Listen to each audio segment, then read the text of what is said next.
Greetings, beautiful people. Welcome back to another video here.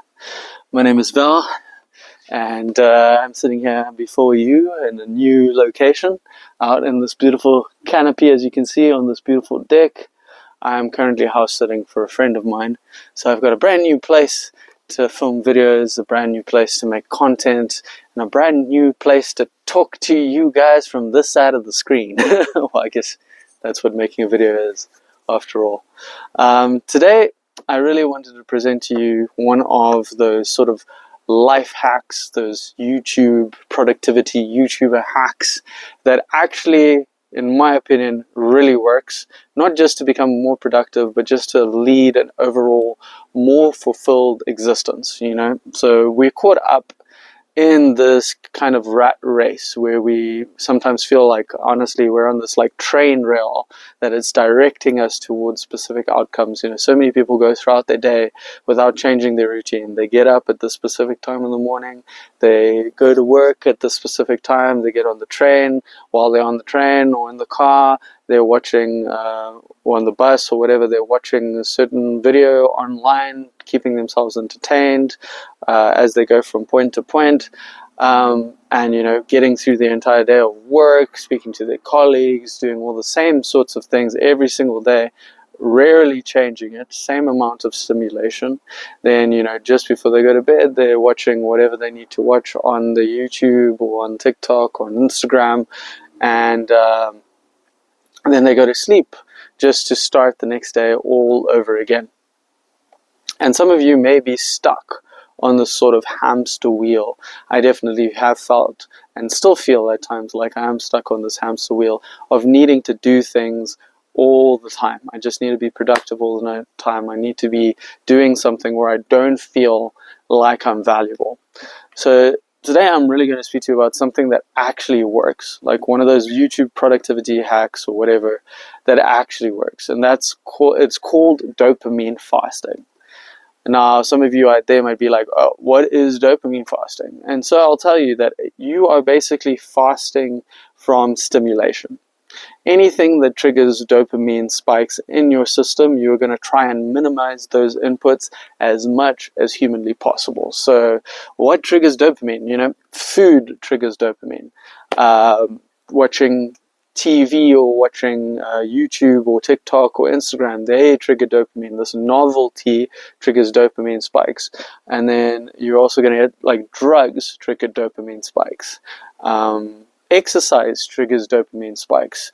Any form of productivity triggers dopamine spikes. So there's a lot of things that, speaking triggers dopamine spikes. So what you want to be doing on a day that you dopamine fast, now this could be one day. I suggest highly that you start out with one whole day, because what can happen is these dopamine spikes, they kind of are all connected. So if you have the habit of drinking a cup of coffee in the morning, then the next thing you're probably going to do is have breakfast, or the next thing you're going to do is watch something on your phone. They're all kind of interconnected. So to get you out of this pattern of just kind of doing things on this little hamster wheel, on this little train track, you know, where you feel like you're doing the same thing every single day, is actually to completely take a break from doing things. And you may ask, how will this make me more productive, or how will this make me feel more fulfilled in life? Well, you're going to start to learn that you have value beyond all the things that you do. Okay, so you're going to structure this day. You're not going to speak to anybody.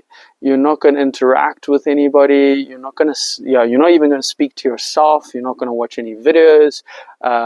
If you're going to eat, do it sparingly. If you're going to exercise, make it very light, like some yoga or some stretching or something of that nature. But the objective of this day of dopamine fasting is to do as little as possible. And what this is going to do is it's going to resensitize those dopamine centers in the brain, okay, so that you will actually find smaller things more entertaining. So whereas before you needed large dopamine spikes, you needed very exciting things, you needed drugs, you needed alcohol, you needed cigarettes, you needed coffee to keep yourself going and keep yourself entertained, now very small things start to become more entertaining. Like we should genuinely be entertained by just watching life pass by. If I look at the tree in the wind, I should be able to like be fascinated by the small movement of air through those leaves. Just watching the wind interact with the trees, that should be entertaining to me. But often, because we're stuck in all of this stimulation, okay, in all of this activity, we cannot really genuinely appreciate the little things in life. And sometimes all we need to really start to appreciate the little things in life is actually to take a moment from our busy schedule, from our busy need to get somewhere, and just enjoy, really enjoy, oh, there's a bee, really enjoy where we are now, okay? We really need to just take that time to enjoy who we are now, be grateful for the fact that we're even alive, and just take that moment to ourselves and go within. So what are you allowed to do during a dopamine fast? Well, you can drink water. That's one thing. You can write in a journal. In fact, it's very useful to be able to write all your thoughts down, where you want to go in life, what things are not working for you, what things are working for you, what you're grateful for, what needs adjustment, all these things. Just having some journaling prompts maybe before you go into your day. You can meditate. Now, many people get caught up in meditation. Oh, what about meditate? No, guys, just, sit down and actually do nothing. Try be present. Try observe the environment. Count your breaths. Whatever you need to do. Every form of that, when you're away from stimulation, is a form of meditation. Sitting with all those uncomfortable feelings that are going to be coming up, because normally we're just numbing ourselves through all that stimulation. And some people might be like, but I can't even go a day without speaking, or I can't even go a day without being on my phone. I can't even go a day without eating, or a day without all these things. Guys, I'm just going to tell you straight up, you're lying to yourself. You can go a day without these things, and when you do go a day without these things, you will realize that they were never that important to you in the first place. But because we're stuck in that cycle, because we're never breaking it, because we're never doing anything different, because we are constantly being stimulated, we can't see what those things are doing to us, because we're just so used to doing them. But when we stop doing all those things, then you start becoming attuned to the littler things in life. For example, guys, imagine you're just used to listening to like super loud music from a speaker, okay? And that super loud music from a speaker is actually going to damage your hearing, and you're not going to be able to hear those little sounds anymore.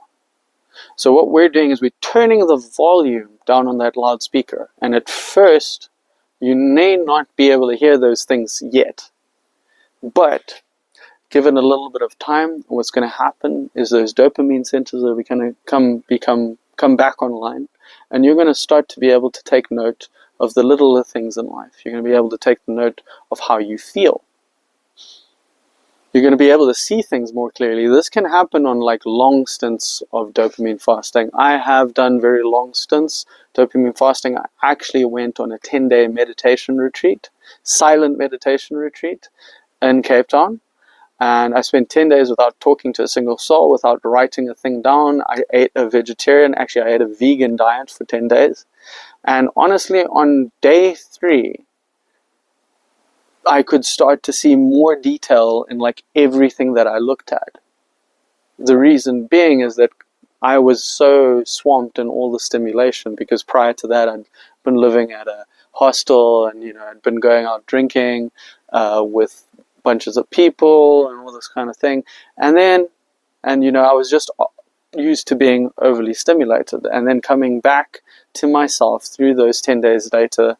Through those 10 days, on day 3, I started to finally notice things that I hadn't noticed before.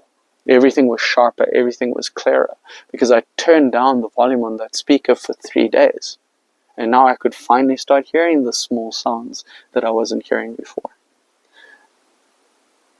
And I've had some profound things happen to me on dopamine fast days. I will just speak to you about a quick, just crazy thing that happened to me the first time I ever did it, guys. I was sitting down in meditation, I was just doing some breathing, and then all of a sudden I got this vision, like really clear. A vision of my life and what it would look like if I was to behave and act like Jesus Christ. So what I saw in my vision was literally me interacting with just like everyone and giving them the same level of attention. Me going up to the guy on the street, the guys that I saw every day begging for money or just asking for food. This was at university. At the time I was at University of Pretoria. And just taking these guys out for meals, like sitting down and listening to them and getting their life stories. And then, I just saw what my life would be if I started acting more like Jesus Christ. So that was a vision that I got just by stopping everything and just coming back to myself. No talking, no anything. And then later on in that day as well, guys, I cried my eyes out. I'd let all the feelings that I'd let pile up through all of the years without stopping finally come out. I grieved the loss of my grandparents. I grieved the loss of my dog. I cried that I never had the time for him that I should have had because of me being so occupied with all of the alcohol and the drugs that I was doing at the time. I just didn't even get a chance to spend much time with him anymore, even though I'd known him since he was a puppy. So, I mean, some of the stuff might sound a little bit out there, guys, but I'm just letting you know what happened for me. I'm not saying that this will happen to you, because every time I've done it, I've also gotten different things come out of it. So, yeah, just a little thing to you guys today. Take some time off. I don't know what you need to do to make that happen, whether you need to pay to go to an Airbnb, or if you need to go out into the bush, you need to go back to Kumusha, whatever you need to do. Go out there, get some time to yourself, stop overstimulating yourself with this TikTok and this Instagram and all this stuff. And I'm not saying I'm perfect. I also do that stuff as well. And yeah, I actually need to take a full-on dopamine fast day sometime soon. Maybe take myself up to Nyanga or something like that. But it's really important to just take some time to yourself, guys, and just reflect. And you're going to get a lot of clarity as to where your life should be going. So yeah, take some time away from that noise, guys. Take some time away from other people's opinions, other people's lives, and really just go inwards and gain that clarity for yourself. And you'll notice that life might just get a heck of a lot easier for you. Let go of all those emotions that have been piling up. Take some time to you. Cool, guys. Cheers.